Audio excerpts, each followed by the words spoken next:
കോഴിക്കോട് നിന്നുള്ള ഹജ്ജ് യാത്രക്കൂലി വർദ്ധിപ്പിച്ചതിൽ ഉത്തരവാദി കേന്ദ്ര ഹജ്ജ് കമ്മിറ്റിയാണെന്നുള്ള ആരോപണം വസ്തുതാവിരുദ്ധമാണെന്ന് കേന്ദ്ര ഹജ്ജ് കമ്മിറ്റി ചെയർമാനും ബിജെപി ദേശീയ ഉപാധ്യക്ഷനുമായ എ.പി. അബ്ദുള്ളക്കുട്ടി.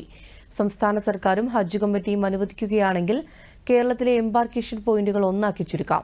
ആഗോളതലത്തിൽ വിമാന കമ്പനികൾ യാത്രക്കാരെ കൊള്ളയടിക്കുന്നതിൽ പ്രധാനമന്ത്രി ഇടപെടണമെന്നും എ.പി. അബ്ദുള്ളക്കുട്ടി പറഞ്ഞു. അവിടെ ഏറ്റവും നല്ല ഹജ്ജ് ഹൗസ് ഉണ്ട്. സ്ത്രീകൾക്കും പുരുഷന്മാർക്കും പ്രത്യേകം ഹജ്ജ് ഹൗസ് ഉള്ള ഇന്ത്യയിലെ ഏക എയർപോർട്ട് ഇവിടെയാണ്. അതുകൊണ്ട് നല്ല സർവീസ് ഹാജിമാർക്ക് കൊടുക്കുന്ന സ്ഥലമാണ്. അതുകൊണ്ട് ഈ വിഷയത്തിൽ ഒരു തുറന്ന സമീപനമാണ് കേന്ദ്ര ഹജ്ജ് കമ്മിറ്റിക്കുള്ളത്. വേണമെങ്കിൽ കേരളത്തിലെ ഹാജിമാരെല്ലാം ഒരു എയർപോർട്ടിൽ നിന്ന് അത് ഏതാണ് വേണം കേരളത്തിൽ തീരുമാനിക്കാം. ആ വിധത്തിൽ ഈ വിഷയത്തിൽ നമുക്ക് ഇടപെടാം.